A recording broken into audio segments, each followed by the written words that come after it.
Is it going? All right. My name is Manuel Cirillo. I'm speaking with Danny. It is December 5th, 2017. It is what, 9:15. Yes, sir. So Danny, Yes, man. how's your day been? Day's been good. You know, it's been a smooth day in program. Got to play some basketball with some of the guys. We did have one guy that had to go home for a couple days. He got suspended, so that was rough. But besides that, it's been a smooth day. Okay, I have a couple questions. Okay. Where did you study in college, or where did you go to college? So I went to Elmhurst College, and then I was a dual major there in the honors college. I studied psychology and criminal justice. Oh, okay. These questions are gonna be great then. Why did you choose to study that? They actually were my first major. I went into school wanting to study exercise science because all I wanted to do was coach football, and okay. I was going to be happy with that. Mm-hmm. And then I actually had a roommate at my freshman year who was black, and I got to, and the place I went to school was a very white suburb, like upper Right. class place, and I saw a few times like firsthand like how the police treated him and just like how different it was. Mm-hmm. Like things I would get like not even get a second look for, he would get pulled over for, and all these things. And I just like, yeah, so it got me interested in like what's the deal with this, like what's going on, what's the procedures. So like.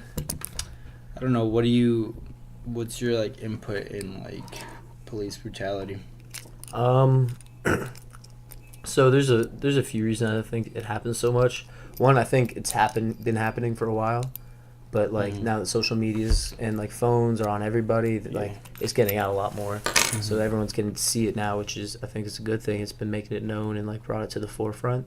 But why do you think it happens? I think it happens because one, cops are undertrained, and they have this disposition. They have this thought that, like, one of the studies I'm trying to think how to make it clear. One of the studies we studied in college, one of my criminal justice classes, was about police reactions, like to different situations, and it showed us a simulation that the police use, and it's it's on a computer screen, and it has people pop up, white people, black people, and like Hispanic people, and like they'll be holding different things in their hands. Maybe they'll be holding nothing. Maybe they'll be holding like a watch or a phone, something, or a gun, and it's you have to react, and like you click if you would want to pull the trigger. And this study showed that like not only police but everybody like has just an inherent like disposition to like 65% of people, I think it was, shot at the black person whether they had a gun or not. Like, why do you think that is? Just because people are the way our society has been, the way black people have been portrayed in like media, books, like all these other things, is like shows, is that they're scary. Rap artists, everyone thinks like because they sing like what they sing about is violence. It's because it's like what they know, it's what the position we put them in. But people see it as they're scary people. Like this is what they want to do. This is the way they are. And I feel like that's a big part of it, is people just have this vision of a black man as like someone who's out, like who's a dangerous person. Right. What kind of disasters have you, like national disasters, have you been in, like, you know, like worldwide, like? 9/11 was a big one. That's it? 9/11. I mean, the war through Afghanistan. What other ones? I mean, the bombing in Paris. There's been a few. Not a lot like that have directly affected me, but some. I mean, most of them have been abroad in like Europe or Africa. What do you think about those? Like, why do you think they happen? 9/11, I think happened. With that. We'll start there. I mean, I think a big part of that is like we pushed them into a situation. We have been on, like, we were going over to their land. We took out a dictator that was there, and we put in another dictator who was even worse, just because he was someone who would support us and trade us oil, and he ended up being even worse for the people. And like so they had to turn to somebody else, and the person was Saddam Hussein, and it ended up coming up, and he ended up gaining power, and people believed in him, and like all these other things came up, and they just bubbled up till the point where Afghanistan was just like done, and other countries, Iran, Iraq, they're all done with America coming over there and trying to like rule their like put our hands in everything that's going on over there. Mm-hmm. Like they have, we view them as like a resource. We don't view them as like people who are independent and should live their own lives. We view them as people that have a resource that we need, and we need to take advantage of them to get it. Mm-hmm. So going back to like, since you said 9/11 was such a big one, Mm-hmm. like, how was that day for you? Like, how old were you? I remember it. So I wasn't very old. I mean, I was in, what was it, first grade?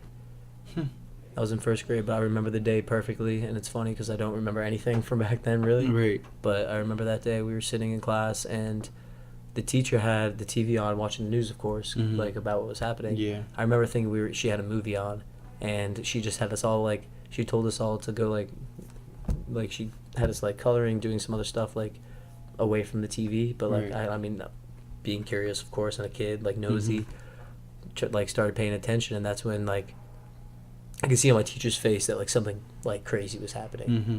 And then our parents came to get us, and that's when my mom came, and like we went back to the house, and like she sat us down and like told us what was happening.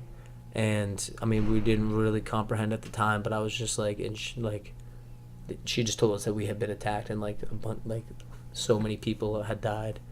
That's what I think is crazy. Like, I've heard so many other stories where it's like, oh, like school went on lockdown, full lockdown. Mm-hmm. But then I hear all these other stories where like, oh, our parents came to pick us up. But like, why? Like that? It's like it should be like a world, like Yeah, a like lockdown for everybody, not to go outside, not to get out. But there's like parents picking up their kids from school is like, Yeah, it's a bit risky. I think so. Yeah, I mean it is a bit risky, but you also got to think if something is gonna happen, wouldn't you want to be with your family for like the last part? I mean, yes, but what if you could prevent that? Like, and I feel like that's part of the reason why the parents wanted to pick us up. The parents want to be able to protect their child, you know, because maybe the school's in the safest place. Maybe the school's somewhere where they're going to target, or maybe something else. Like they're not going to target a residential, like just a house, you know. They're going for something bigger. What is one thing in history that like hurt you and like affected you emotionally and like physically, like anything in history? Anything. It doesn't have to be when I was alive. No. One thing. Have you ever heard of Angela Davis? Mm-mm. She was a black rights, a big person in the black rights movement, in the 60s, and she was very vocal, she was very strong-willed, and she was so smart, like very smart. She was a lawyer, and she ended up being on the FBI's most, like she was just doing so many good things, like the movement, and because of like all the good things she was doing, the FBI like was going after her, and they put her on the most wanted. She was the top person on the FBI's most wanted list. She was treated like a terrorist, and she was put in jail. She ended up defending herself against literally against the government, and ended up winning, and against all these people like who were trying to stop the black rights movement from happening. And so I guess like her having in jail for so long, like while this happened, was something that just like hurt me, because she had done nothing wrong, you know. And it's just like all the other people who just were fighting for like MLK, you go like all these people that like had to get arrested because they were just like fighting to have the same rights as somebody else just because of the color of their skin. It's just something that always blows my mind, because like I don't know, people are people, you know. Mm-hmm. And why do you think like the FBI like went after her so much? I think it's because she was stirring up the status quo, you know. People like at the time, people, from my understanding, from what I've studied and everything, people were white people were content with how it was. They had everything they needed. They had the power. They had these things, and they didn't want black people to mess it up. They wanted to keep them at the lower tier society and have the upper tier for them. So they, like the people in power, especially back then, but still today, are mostly the same, the same niche of people. The same. They're these corporate, high-powered, rich beyond belief people who have like all this influence and have had influence, and they have their fingers in all this. They have influence in all these places, like the FBI, like everything, and I kind of sound like a conspiracy person now, but it's just like, I don't know. They have all this influence, and they're so afraid to lose their spot at the top that they treat people who might shake that up for them like criminals. And where do you like think that all started from? Like, where do you think like the whites had the most power? Like, how did that start? You know, usually you would think of like, oh, so it started with everyone being equal, but then like, you know, stuff got moved around, and then people got higher, people got lower. But like, where do you think that started? Shit, it's been for a long time, dude. Since, if we go back to like when white people and black people first like found each other, it's like when Columbus came to America, like it might not be black people, but still anyone who wasn't like them, they were scared of and they attacked. And then the same thing, they get to Africa, like all these places, they meet these people that are different than them, they get scared and they attacked. And white people just thought they had their like advanced quote unquote society was like so much better because of the different like technology and all these inventions and stuff. And so they thought they were better. They thought these other people were like savages and stuff because they were living the way they were living, you know. But it had been working for them for so long, and they were, I'm guessing they were happy before they came. And now we like our people come and like try to and take over, thinking because our way is the best way. And then we form America, and America is the same. It's white people from Britain and other places who come over to form their own country, and then they form the country. So the country is formed by all white men, and so the laws were set up in favor of white men. Our entire country's foundation was set up by these people. The laws were written by them. Like everything is set to it be in their favor, you know. So I think it's just been set up since then. And then like after slavery, they had to find a new way to. Slavery became illegal. Now how do they hold back the like minorities from rising to power and becoming their equals? They started changing laws and using laws and prisons as the new way of holding them back. It's not slavery quote unquote, but if black people are the ones police are targeting, if black people are the ones getting arrested for things, all like if our prisons are filled with black and Hispanic and minority people, then what are they gonna do? You know? Like, what have you done, like, since, like, you say, like, that's hurt you the most? Like, what have you, like, maybe, I don't know if you've, like, done anything, but, like, what would you try to do? Or, like, what have you done to, like, try to change some of that stuff? So becoming... It's I mean, saying what I've done is hard because, I mean, like, I haven't, like, actually... Right. There hasn't been anything that I've actually done, but I think studying criminal justice and, like, being interested in stuff and learning about it is a first step. And I do plan on going to law school and and learning about public policy, which is how laws are written and things, how to like get politicians to pass laws, how to like to change laws, so to like change the policies that like form how our country runs. And that's where I'm trying to go, and I think that's at least the way I think I can make a difference is by like learning how to do that, and then at least giving it a try, seeing if I can change what's like been written.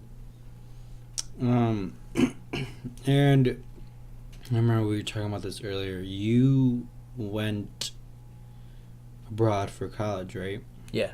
Where'd you go? To Austria, Germany, Poland, and Israel. And what'd you do there? So it was a class all about the Holocaust.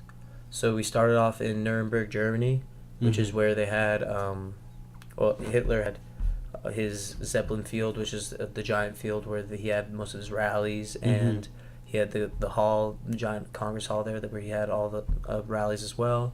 They had the trials there, the Nuremberg trials, which is the trials after the Holocaust, where they it was like the trials against the Nazis and other people for crimes against humanity. So we started off there. We went to around Germany. We went to different concentration camps. We went to concentration camps in all the Poland, Austria, and Germany. We went to Auschwitz. We went to Birkenau. Yeah, Auschwitz, Ravensbrück. What were some of the other ones? I'm drawing a blank. There was a few we went to. Yeah. We went to Auschwitz 1, Auschwitz Birkenau, Ravensbrück, Buchenwald in Poland, and yeah, there we go. That was them. We walked through the gas chambers there. We walked into the places where they experimented on the people, like The twins. Yeah, that was. How'd that make you feel? It was chilling, dude. It was no words couldn't like I can't really describe it. It's just like walking through. It's so eerie. It's just like it feels you can like it's you can have the feeling that like something terrible happened here. Like you're walking through and you're seeing the ovens. You see in the gas chamber. You see the scratch marks on the wall from like the people trying to get out. You see there was the places where they were kept. There was rooms no bigger than a classroom where they kept thousands of people. Like the conditions were just horrid. And reading about like they have the pictures of what people happened to people, what people look like. It's literally it looks like they're just skeletons with like Right. like a trash bag just like around them, and that's their skin like squeezing the bone. It's absolutely insane. So you must be. I mean, you probably like. How long did you take this for? The class? Yeah. It was for a month and a half. So let's say you meet someone who's like does not know anything about that, is like never thought that any of that stuff happened. Like, how would you explain from day one that happened to the liberation? How do I explain like how it started? Well, kind of like from a timeline. A timeline. So I would start in like 1935 when Hitler first started like getting into politics and stuff, and then in 1937 he starts like coming to power, and like the National Socialist Party, he starts leading that. It becomes a big faction. They get the problem is that I guess it goes all the way back to World War One to be honest, because the Treaty of Versailles from World War One set up because Germany was the main antagonist in that. So since everyone thought they were to blame, they put all of these sanctions on them. They made them so they couldn't have an army. They took away so much of their territory. They did so many things that like put a stress on Germany that like all the people were frustrated. They didn't know what to do. The person in power was not doing anything to make them feel stronger.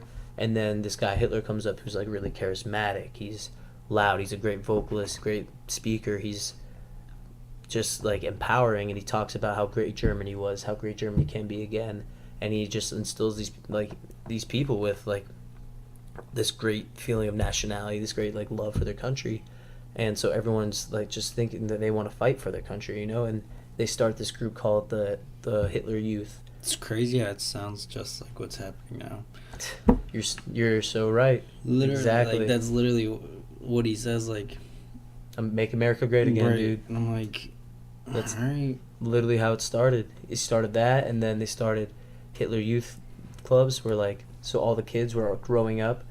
They use shovels like as like an excuse to teach. They teach these kids how to use weapons, like how to walk in line as in they're in an army, how to like to salute Hitler, to view Hitler's almost like a god from like day one. As soon as they were born, a lot of kids were named after him. Like all these things building up, and then he ends up slowly he blames the Jews for what happened to Germany, like for the situation they were in after World War One. And so that's he starts trashing them in the public media. He starts dehumanizing them in every way possible, to the point where German people didn't see Jewish people as people. They saw them as something less, and so it wasn't as hard for them to like let these things happen to them, to let them be arrested, because most of them would say Jewish families a lot of them were like upper middle class or something. A lot of them have money, Mm. so a lot of them, when they would get to, like, taken to camps or ghettos or anything, like, Mm. moved out, they wouldn't be able to bring their things, and then other German families were able to move into their place and just take over, take their things, like all this. So everyone else was gaining things from them getting, like, taken, and then so it's just, there's so many things that And like, why do you think like they went after the Jews? that I'm not too sure I mean, I know about. there's other like there were other people involved in that too. Yeah, I mean, they targeted Jewish people, homosexuals. They hated this, like, any Soviets. They hated gypsies. There's so many people that anyone who aided, like, any of these people were also treated the same. There was a lot of people, like, and they started it started with the Jews, and then it slowly, like, started getting everybody else in there. Mm-hmm. And so people, like, at first were like, okay, they're not going to come for me, it doesn't matter, I'm not going to say anything. And then they come for that group of people, and then the other groups of people are like, okay, I'm not going to say anything, I don't want them to come for me, they're not coming for me right now. But then eventually he comes for you, until it's just like unless your lineage was, like, pure white, or, like, it was something crazy, like 80% white for, like, generations back, like 5 generations or something like that. If you wasn't all white, like German ancestry, if it was, like, married outside, they, like, you weren't considered pure. So I mean, if someone asks you like, okay, I don't know if like you studied this or like anything, but like, what were the steps of like going into the concentration camps? Like, you know, like when they took them into in the carts, like once they got off, what was like where was their first move to? So usually from their houses they would get rounded up and put into the ghettos. Mm-hmm. So ghettos weren't quite concentration camps, but they were nothing good. Like, there was pretty much no food, there was no, like, accommodations, people were squeezed in the same way, like, there's amounts of people squeezed into tiny rooms, like 5 families forced to share 2 rooms, 1 room, like, insane situations. And then from there they would transport them. It was all systematic. They had planned. The plan was to exterminate these people. You know, like, it was called the final solution for a reason. Like, this was their plan all along. And so they put them in the ghettos. They get them out of their houses, like, get them separated from actual society. Then from there, they tell them they're gonna move them, and they take them to these concentration camps. So they get them in the train cars. They go to the concentration camps, and a lot of them did not make it through. Like, most, like at Auschwitz, the first thing that happened is they came through a medical examination. A doctor was waiting for them when they got off the train, and when they got off the train, the doctor would examine them, decide if they were fit to work. So if they were male or female, like in between, like 15 to like 30, we'll say, people who were, like, old enough and young enough to work, and strong enough. But a woman with a baby, anyone too young, anyone too old, anyone not strong enough, anyone disabled, they were all sent a separate way. And literally immediately, within an hour of being at the concentration camp, they were put in the gas chambers and they were killed. The only ones they kept were the ones who could work, and then they worked them to death, gave them no food, and if they died, it was no big. They were dispensable to them. They just were using them as work until they died, because they wanted, the plan was to kill them anyway, you know. So they were like, might as well get some work out of them. So they used them as free labor, and then when they would either collapse dead from exhaustion, like starvation, or they would end up getting put in the gas chambers. So do you think like that's the whole process that would happen? Most of it, yeah. I mean, there's some that I can't think that there wasn't, like, some people there who, like, would help. I mean, there were a lot of people who helped people escape. Like, there was a bright side, but as far as the concentration camps, like, that's most of the process. It wasn't like they had a lot of options. It was like, you work or you die, you know. And then I was watching some documentary about, like, so what would you say happened to the twins? Like, the studies about the twins.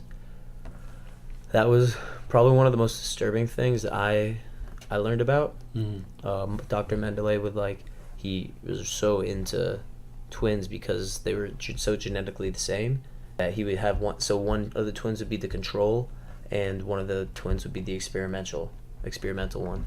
And so they would put twins through these they were like it's you can't believe what they like he put these people through. No pain relievers, no, and nothing like that. Like there was no numbing. It was just like they were testing the human body to see how far it could go. So they would put them in extreme temperature, heat, frost. They would test their eyes by literally injecting their eyes, like blinding them, like doing these things to them that they didn't know would harm them or not, and just to see the effects and put people through this excruciating pain, like seeing if people could like be amputated without painkillers, like all these different things that is just inhumane experiments that because they didn't think of them as humans, so they're just like whatever, they're perfect specimens to be tested on, and they would see like the difference between the two. They would have the one twin that they wouldn't give the drug to or wouldn't do the procedure on, and then the twin that they would do it to, and they had no regard for them, but they did whatever they want. And then, how about the liberation? How about like? It's a crazy thing to think about. I mean, there was.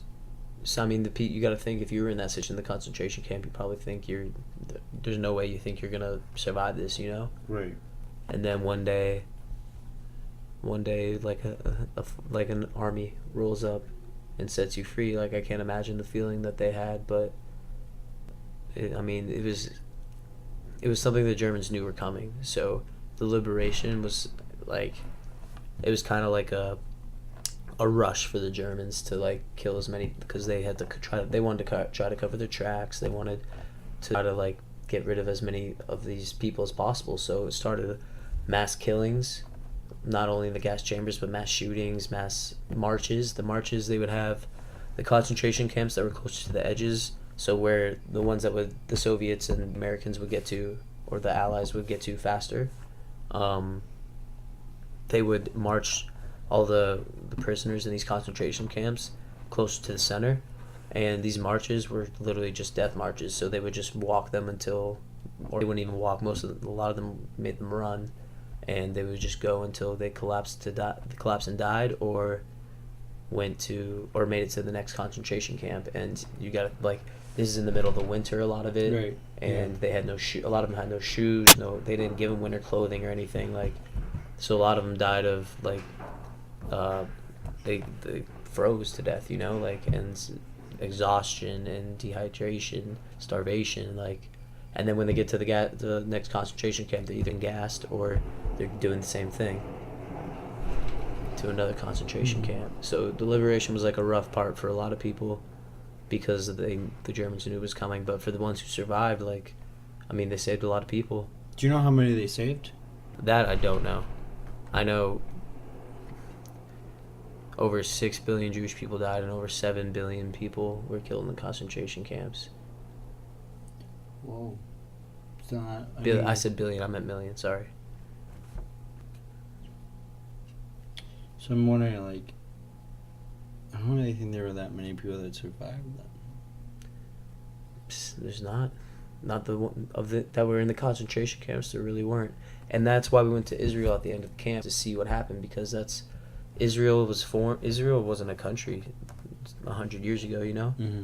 It was like it became an independent country because all the Jewish people in Europe, like, they needed a place to go after they had been displaced from all their homes. A lot of them, their homes weren't there anymore. They had been taken over by other people, so they needed a place like to call their own. And it was what is it? The Zionist movement is a big thing with Jewish people, and it's the belief that all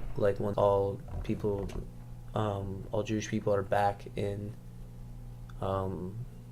Jerusalem, back to where their holy land is. That's when the second coming of Christ will happen. So because of that, a lot of Christians in America support supported the creation of Israel.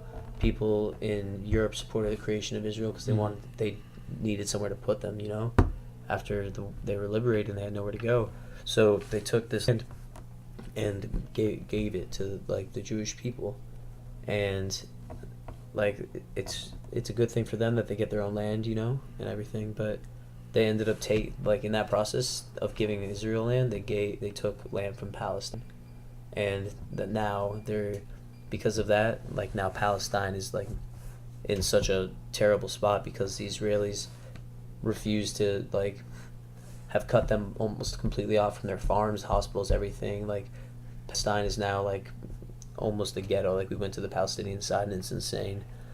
And they've been fighting for so long now, and the two refuse to come to a compromise because like Palestine doesn't want to recognize Israel as a country because they just came in and took over their land, and Israel just refuses to like give Palestine any like refuses to recognize that they came in and stole Palestine's land. They believe it's their land anyway.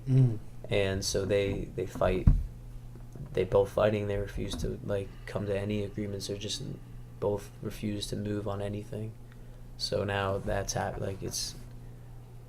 it's all complicated. And this is something that's still happening today. This war with Israel and Palestine, and it's all culminated. Like this has all been building up since World War One, and it's insane. Like it all links together, everything. Do you think something like that could happen again? It's possible.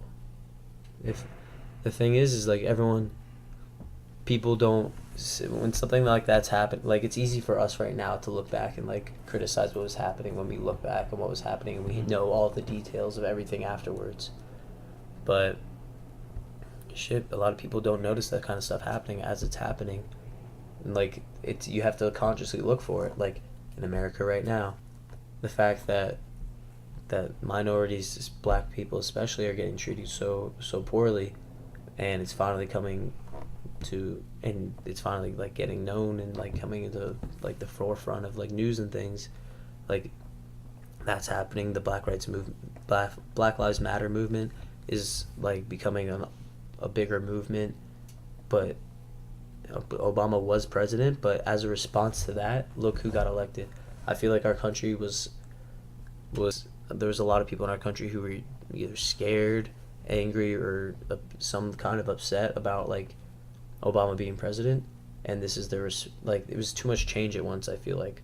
And now that the response to that is to bring someone who like Donald Trump, who wants to bring it back to the way it was before. He wants to destroy everything Obama like did. And he is such like the fact that someone like him, who not only his policies but just the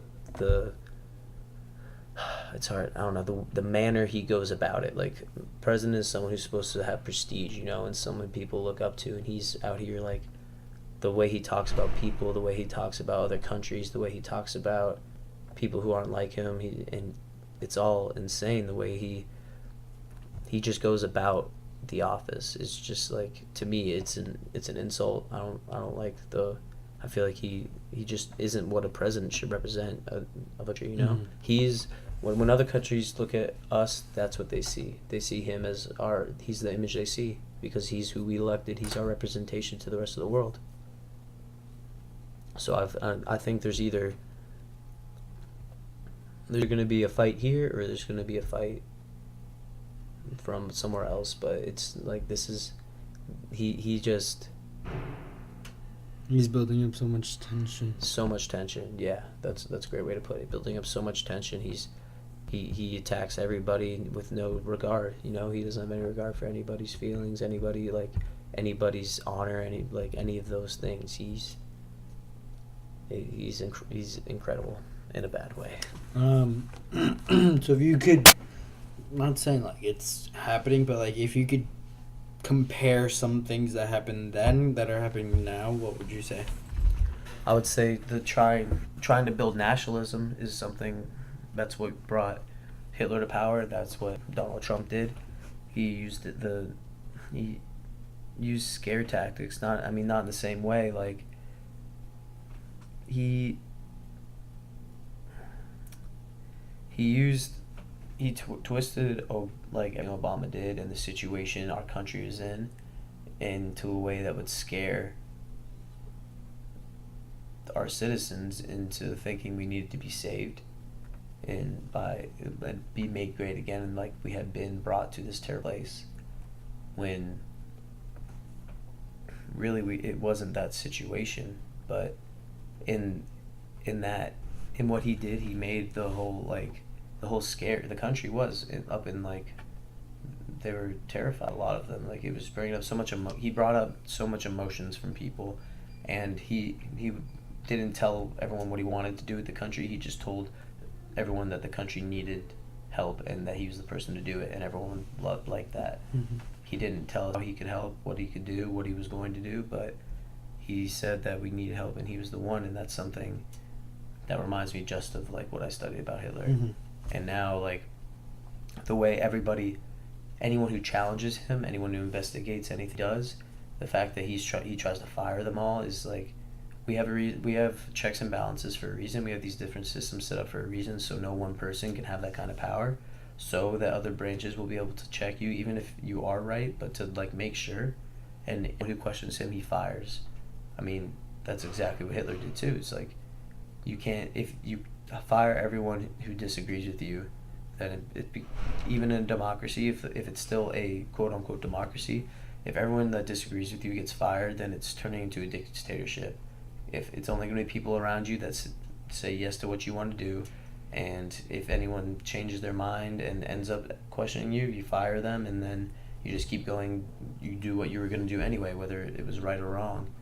Like he's the whole way the situation the government is right now is just it's at a point where it's just like set up where he can do what he wants and no one can question him. If you think, let's say this keeps going on, same type, maybe it gets worse, where do you see everyone in the United States in 2 years? 2 years.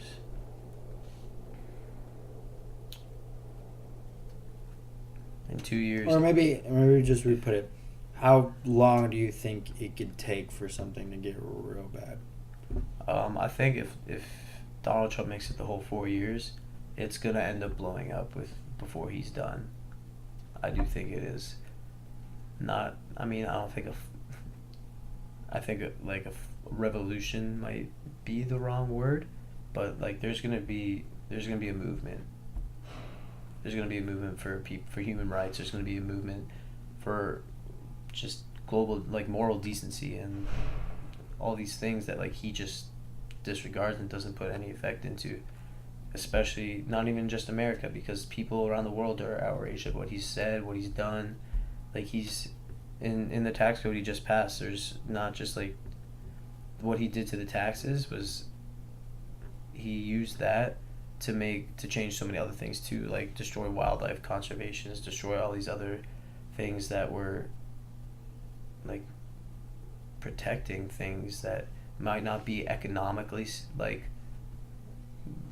viable for us. Not viable, not economically advantageous for us. Like we're not making money off these things, but it's what's right and what needed to be happening for the world. Can you go back and say what he did with the taxes? Yeah, so he rearranged the tax code. The tax code hasn't been changed for 31 years, but he went back and he made all these massive changes to the tax codes to make it so people, low income, lower class and middle class people they're gonna have to pay more taxes. Upper class people are gonna have to pay less taxes. And because of what's happening to taxes, other places, other organizations in the government are getting less funding, like the Environment Protection Agency, all these education, all these places are gonna lose money, and from that, where's it going? I lost my train of thought. Say the question one more time. Where do you see the United States in like a couple years, or like, when do you think it's gonna get to a point where it's like, shit, like Something's gonna it's happen. bad, Yeah. like, Well, it's like we have to like look out for each other now, or else something's gonna come for us. Yeah, I think it's coming up. Like I said, this tax code thing is crazy, and this is the way it was put through. So it went through on Friday. Friday was the day it was passed. They finished writing the bill Thursday night, and the bill is 279 pages. It's like this big, like a book. It's like an encyclopedia, and they were like, it wasn't even like formally finished. It was like half of it was like redone in the margins, like written in handwriting that people couldn't even understand. And they give this bill to our politicians to read the night before it's supposed to be voted on, and it's in 279 pages. How is anyone supposed to read that thoroughly and know what they're voting on? People didn't know what they were voting on, and they won just because like the Republicans have the majority, and our country is so divided by partisanship right now. Like Republicans go with Republicans, Democrats go with Democrats. It's just, and that's a huge problem in itself. I think our country is just so divided right now in so many ways that it is going to blow up, and private prisons are going to go up. More people, like, so that's his investment in private prisons is a bad thing, because that's private prisons make money off having people in jail, so there's no reason for them to like work to rehabilitate people to come into society after committing a crime. There's no reason there's more intent for them, more reason for them to try to get more people into their jails because they make money off of that. So that's that just all in all is a terrible philosophy to go about criminal justice. And let's just say, like we just said, like, it seems like, it's probably gonna get to a point where like there's gonna like something bad's gonna happen. May not be here, or may not be one, maybe here, maybe there, but like, Yeah. what do you think is gonna happen? Like, I know it's not like 100% factual. Like, I know you can't tell the future, but like, from your point of view and like your knowledge, and like you've been studying a lot of things like this, like what do you think is gonna happen? We're gonna either be in a war with another country, because we're gonna either insult or make a move against someone that does not take disrespect the way And Donald Trump dishes it. Who do you think that's gonna be? Now, like, if you were to say right now, like, I know he's disrespected a lot of people. Like, who do you think that would be? I think North Korea is pretty on the edge right now, Right. of course, but I don't know. I think Russia and China are both like gonna see once they see America is so like divided in itself. I feel like as soon as he insults them enough, like they're not gonna be afraid of us. They're just as big as us. They have just as much power as us. And if it's not from them, then it's going to be something from inside the country itself, because there's too much rage about this. The country's too divided. It feels like everything, so much tension is building up, tension is building up, tension is building up, and eventually it's going to pop, like something is going to pop. And so let's say we do get into a war. What do you think? What do you think the outcome of that happens? Like, do you think we'll be ruled? Do you think we'll be taken over? Do you think we'll take over them? I think it's going to be a big change, because every big war, no big war has been fought on America's soil. So I think if they were to bring the war to us, it would be something we've never seen before, and I think I'm not saying we'd lose, but I don't know, it'd be different. Like, there's a lot of things that could happen. We could attack first. We could be attacked first if a war happened. On the inside, it's hard to like. If it's a domestic thing, then that's even harder. I don't know, like. Systematically, where do you think it would start? Like, not saying like, oh, okay, it's gonna start here in Chicago. It's gonna start there, but like, they're over here. We're right here. Where do you think it would come through? You gotta think thinking just like geographically. Mm-hmm. Russia is not very close, but closer to like the West Coast, you know. Mm-hmm. China too, like they're all over there. I feel like that would be the way they would like. I feel like that side of the country would be the most threatened.